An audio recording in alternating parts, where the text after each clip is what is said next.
Buenas tardes, hermanos. Ya estamos siguiendo la enseñanza en la segunda parte de nuestro taller, estando en la sombra de la cruz. Esta sección es meramente el estudio bíblico que ha sido traducido y puesto como un resumen aquí de Glenn Penner, de Voz de los Mártires Canadá.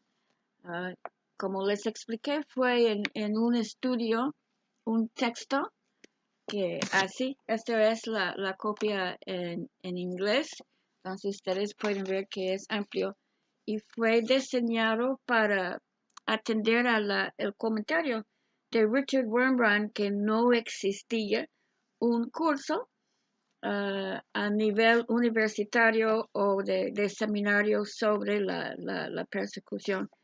Entonces, cuando conocí a Glenn Penner, fue en Oklahoma, en los Estados Unidos, donde está la oficina de Estados Unidos.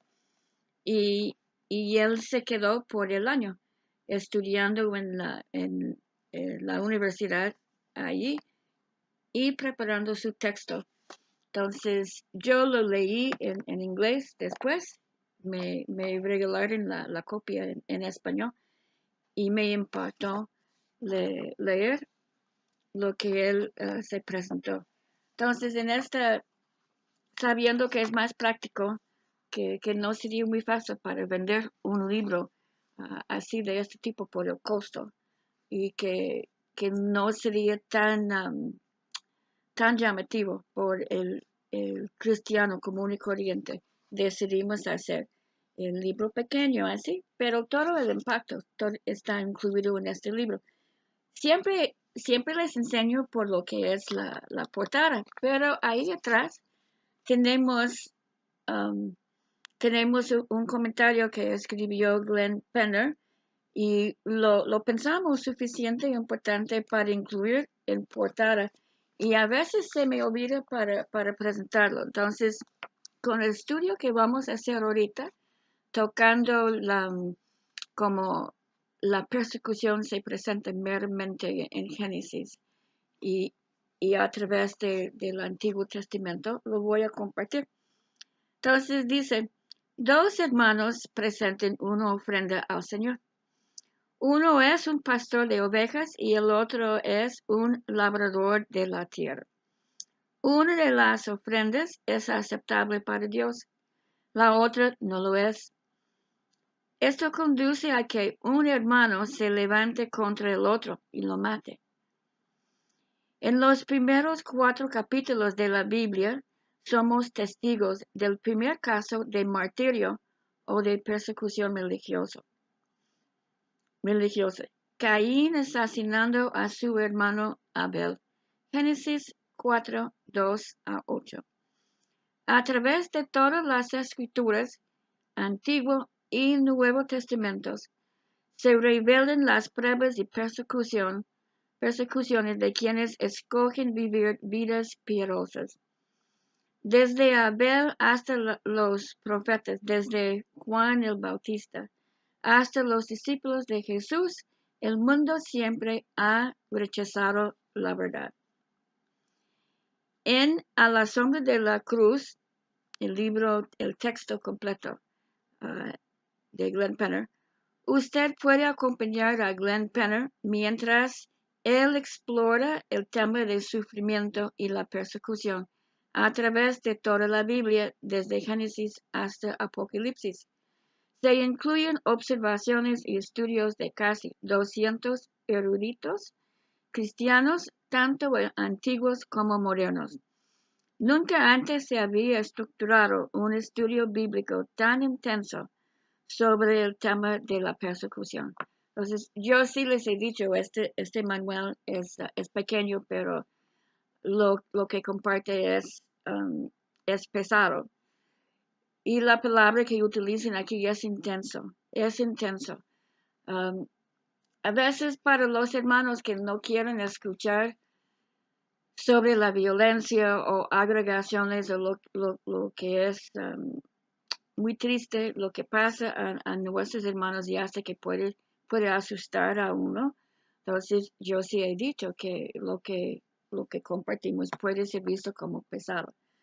Pero eso sí es parte de la llamada de Jesús, que dijo, iban a maltratar a él, iba a abusar de él, y también sus discípulos iban a ser perseguidos, maltratados, abusados, más aún que él experimentó. Entonces, si tenemos que decir que la enseñanza es pesada, pues así es, pero vale la pena para entender lo que Dios decidió hacer por medio de la persecución y cómo trae bendición, no solamente a los que son perseguidos, pero a los que oponen al Evangelio. Y para nosotros que estamos viendo todo, somos bendecidos por los testimonios de nuestros hermanos. Pues dice aquí, ningún estudioso de la Biblia puede carecer de esta increíble herramienta. Entonces, para todos ustedes, entonces no se olviden lo que está en la portada atrás, también los que están impartiendo la enseñanza. No se olviden para recordarles vemos hasta en Génesis la muerte de Abel por querer complacer a su Dios. Entonces, empezamos en la página 27 con teología bíblica de la persecución y va a cubrir un poquito que se expone desde el Antiguo Testamento y es muy importante porque ahí es donde nosotros pasamos y los gobiernos empiezan su trabajo sobre derechos humanos. Okay. Entonces dice, el foro Pew sobre religión y la vida pública en el documento Incremento de restricciones religiosas, escrito en 2014, dice, un tercio de la población mundial está enfrentando un incremento de restricciones religiosas, pero la cruda realidad es que el 75% de la persecución religiosa es contra los cristianos. Entonces hay que recordar esto porque a veces sí nos dan porcentajes o citas los que intenten decir que no solamente son cristianos que son perseguidos.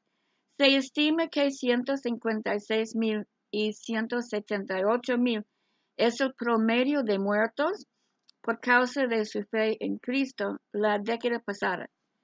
Si bien es muy difícil establecer un criterio de cómo contar a los mártires, y 200 millones de cristianos viven cada día bajo el riesgo de ser encarcelados, torturados o muertos solo por la causa de su fe en Jesucristo. Ante una realidad como esta, ¿qué dice la Biblia? Un concepto importante para nuestro estudio es el de revelación progresiva, es decir, que en la Biblia no se revela todo en un solo momento, sino que poco a poco vamos teniendo más luz sobre lo que necesitamos saber sobre Dios, su plan redentor y cómo ese plan redentor se cumplió en la persona de Cristo. Persecución en el Antiguo Testamento. Muchas personas creen que Esteban es el primer mártir mencionado en la Biblia, pero Jesús habló en Mateo 23:35 de Abel y Zacarías como mártires del Antiguo Testamento, resumiendo así lo que podríamos considerar el primer y último de los mártires del Antiguo Testamento. Entonces, Jesús mismo mencionó a Abel y Zacarías.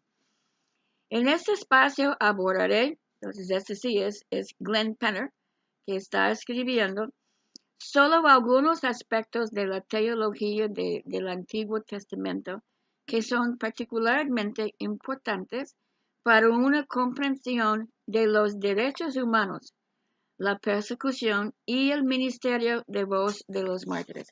Eso sí es muy importante y voy a llamar esto la parte de nuestro libro que meramente trata de derechos humanos y entonces, desde luego, defensa legal. Es muy importante porque en el ambiente de persecución, antes que Glenn Penner escribió su libro, derechos humanos no fue de tanta importancia, no fue muy tocado. Entonces también vemos aquí en México que muchas veces hay confusión dentro de la iglesia, dentro del cuerpo de Cristo, de qué tan importante es el tema de derechos humanos. Entonces, dice, y entonces va a tocar la que es meramente la percepción de voz de los mártires. Puede ser que otros ministerios o otras agencias tienen una percepción diferente. Entonces, si quiere conocer a lo que es voz de los mártires y su posición, entonces aquí será expresado. En Génesis, es el libro de los orígenes, de los principios. Describe el principio del mundo, del ser humano, del pecado, de la redención, de las naciones y de Israel, entre otros temas.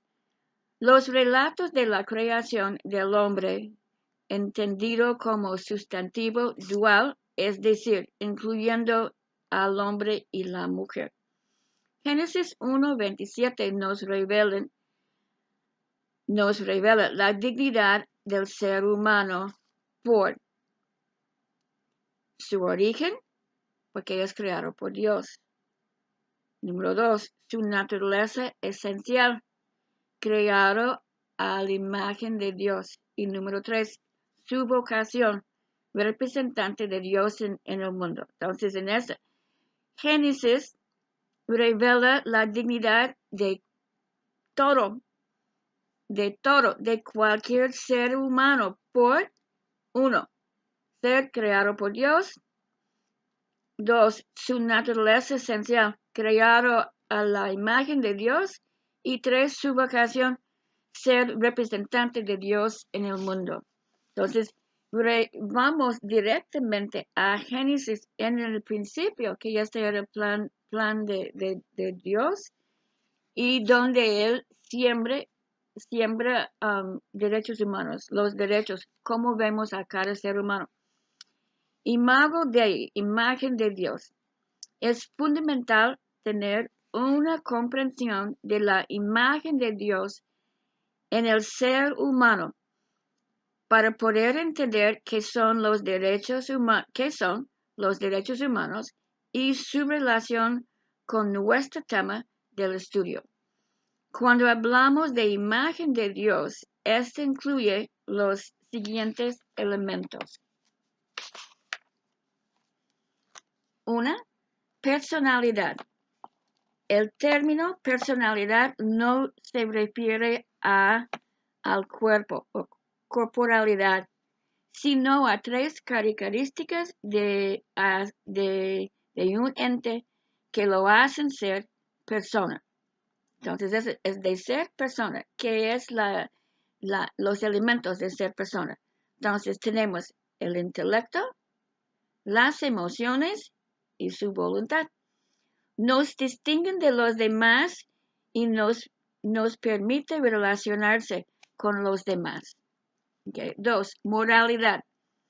Este término no significa ser bueno o malo. Hace referencia a la libertad del ser humano, al ejercicio de su voluntad, y por lo tanto lo hace un ser responsable de sus decisiones, de sus acciones. Entonces, refiere a la libertad que nosotros tenemos y responsabilidad para tomar decisiones que luego sí serán buenos o malos, pero no se refiere a nuestros morales de buenos y malos, o que una persona es bueno o malo. Entonces, quiere decir que nosotros tenemos la libertad para ejercer nuestra voluntad, ¿ok? Y eso nos hace responsable por nuestras decisiones y nuestras acciones. Número 3, espiritualidad.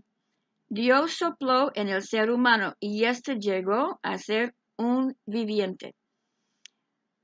Como ser viviente busca relacionarse con Dios, lo trascendiente.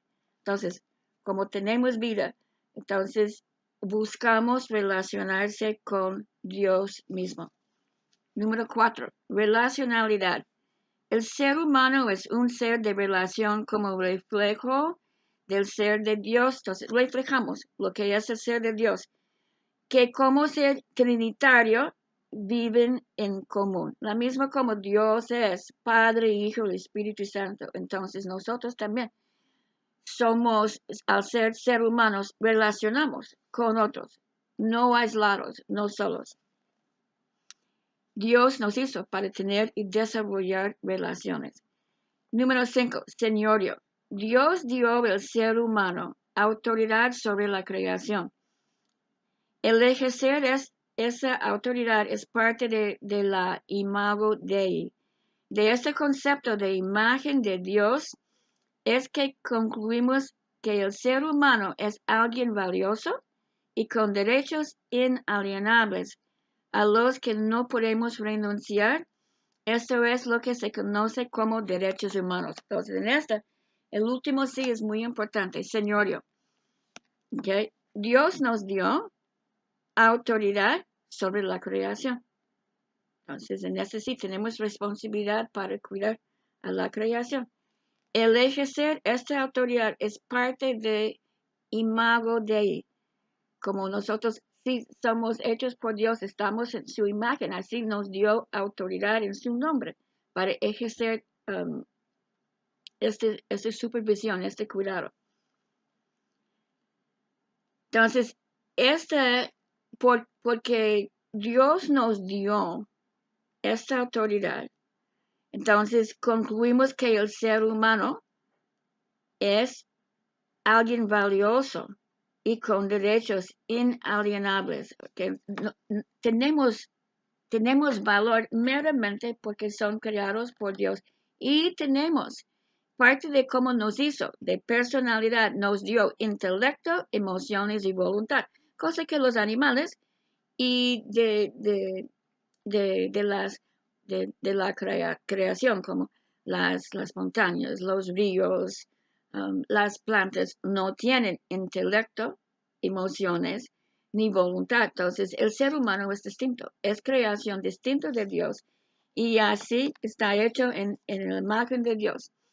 Entonces, en este nos dota con derechos inalienables, derechos que no podemos renunciar. Ese es un punto muy importante porque en cada país hay constituciones con derechos humanos que son enunciados, que son decretados y no podemos renunciar a nuestros derechos humanos.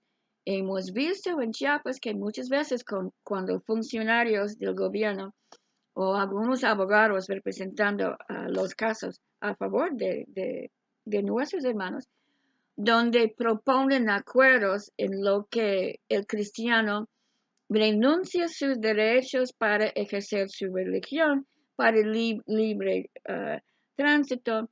Entonces, hablamos después de que esos son acuerdos ilegales, porque los hermanos no se pueden renunciar a sus derechos. Los derechos son suyos, si los ejercen o no. Entonces, un acuerdo legal donde los hermanos firmen lo que ha sido recomendado y que están como, no van a construir, renuncian su derecho para ejercer su fe, que no van a construir una iglesia, que no pueden andar de un lugar o de otro o disfrutar los derechos que están dados a todos los demás de la comunidad. Esos son acuerdos ilegales y no deben ser propuestos ni firmados. Entonces, dice aquí para recordar que los derechos inalienables a los que no podemos renunciar, eso es lo que se conoce como derechos humanos. Ahora, voy a comentar aquí que es muy importante porque y debemos de entender que los derechos humanos inalienables vienen meramente de Dios. Por eso que no se pueden renunciar. Entonces, aquí sí vamos a ver, y es buen lugar para tener una plática después de la polémica, porque hay algunos derechos humanos que sí son plasmados dentro de nuestras constituciones de los países. Entonces, normalmente son 4. Luego ya vemos que están agregando en, no en que es decretado, pero ya están amplificando los derechos humanos, dando lugar a, en el área de género, también en algunos países donde piensen que hay un derecho humano al aborto. Y yo no veo como ese es un derecho que viene meramente de Dios, para que nosotros podamos matar el fruto de concepción en el vientre, ¿no? Entonces, los derechos humanos inalienables meramente origen con Dios. El problema cuando empujamos o cuando estamos publicando que los derechos humanos vienen desde el gobierno, es que el gobierno a veces agrega lo que consideren en ellos derechos o a veces se los quitan. Entonces, hay lugares donde se quiten el derecho de libre ejercicio de su conciencia o de su religión. Entonces, solamente tiene que ver a países comunistas o países musulmanes donde los derechos son limitados a algunos pocos. ¿Okay? Entonces, hay que entender, porque somos hechos en la imagen de Dios, tenemos derechos inalienables. ¿Okay? No siempre son los mismos derechos que los gobiernos proponen, decreten o que dicen que van a proteger. ¿Okay? Entonces, en ese dice, los derechos humanos son los atributos, prerrogativas y libertades que se le reconocen a un ser humano por el simple hecho de serlo y indispensables para la vida digna. El Estado no otorga esos derechos, solo los reconoce, respeta, promueve, defiende. Entonces, otra vez, eso es relacionado con mi punto anterior. El Estado, entonces, las constituciones de las naciones no otorgan esos derechos, solo los reconoce, respeta, promueve, defiende. Los derechos humanos pueden organizarse por una mejor atención en áreas civiles, políticos, sociales, religiosos, económicos y culturales. Otra vez, áreas en que desarrollan los derechos humanos que los traten son civiles, políticos, sociales, religiosos, económicos y culturales. La Constitución Política de México consagra estos principios en la siguiente manera. Artículo 6, libertad de expresión. Artículo 9, libertad de asociación y reunión. Artículo 9, libertad de transitar y residencia. Artículo 24, libertad de religión. Entonces, esos son comunes que vemos en la mayoría de países. En marzo de 2012, el Congreso de la República Mexicana aprobó la modificación del artículo 40 de su Constitución Política, estableciendo el carácter laico del Estado mexicano. Con esta decisión establecieron 3 principios que deben regir la vida y convivencia de la sociedad mexicana. Cada día más plural. Tales principios pueden ser enunciados de la siguiente manera. Número 1, el respeto a la libertad de conciencia. Número 2, la individualidad de lo político frente a lo religioso. Número 3, la igualdad de los individuos y sus asociaciones ante la ley, así como la no discriminación. En cualquier proceso, de construcción de una sociedad democrática. Es fundamental que se garantice el reconocimiento y la protección jurídica de las libertades de pensamiento, conciencia y religión, por medio de las cuales se construye una visión integral de la vida y del mundo, un ingrediente tan indispensable como el agua para vivir. Por ello se requiere que cada persona tenga la libertad plena para elegir y practicar la religión o la ideología que juzgue conveniente o simplemente no elegir ninguna, sin la amenaza de sufrir violencia o discriminación por sus creencias particulares. Entonces, eso sí es para todos. Es preocupante que en México la intolerancia y discriminación por motivos religiosos persisten, suben y bajan. Entonces, hay tiempos cuando parece que la violencia y las agresiones son más fuertes. Se calman por un tiempo y luego suben otra vez, porque los raíces no han cambiado. Basta revisar los análisis de especialistas en materia de libertad religiosa para conocer, por ejemplo, de las graves violaciones de derechos humanos que se cometieron en diversos centros escolares en contra de niños y niñas y profesores adscritos a la doctrina de los testigos de Jehová, que por no participar en las ceremonias de honores a la bandera como se los dicta su religión. La censura previa establecida en normas locales, usos y costumbres, utilizados para cortar por completo la libertad de expresión de integrantes de la religión cristiana, y por si fuera poco la omisión y el desconocimiento de las garantías constitucionales por parte de las autoridades para detener e investigar la violencia y el despojo que han sufrido distintos grupos indígenas por no profesar la religión católica. Frente a estos hechos, es indudable que el gobierno en todos sus niveles ha fallado. El gobierno ha fallado en todos sus niveles en su deber de respetar, dentro de los límites de un orden democrático y de la garantía de los derechos humanos, la libertad que nuestra, porque de ustedes, porque yo sí soy americana, Carta Magna consagra para todos los mexicanos. ¿Okay?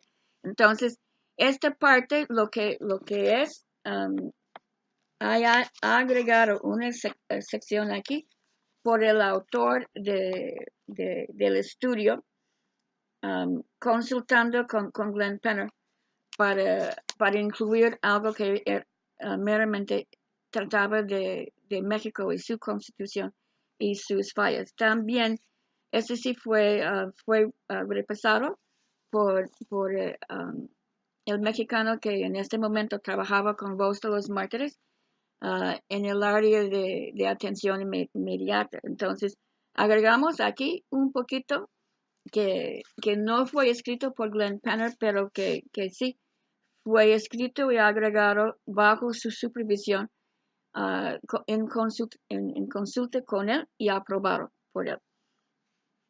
Okay. Entonces, en esta ya tenemos meramente lo que dice Glenn Penner, y sigue siendo lo que es sobre la persecución.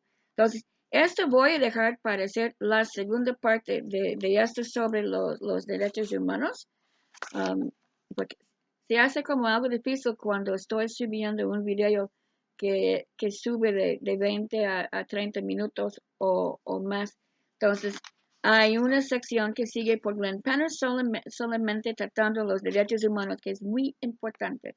Entonces, se les dejo con esto y sigo por el siguiente video presentando la otra mitad de nuestra presentación o percepción de derechos humanos por Voz de los Mártires. Dios les bendiga.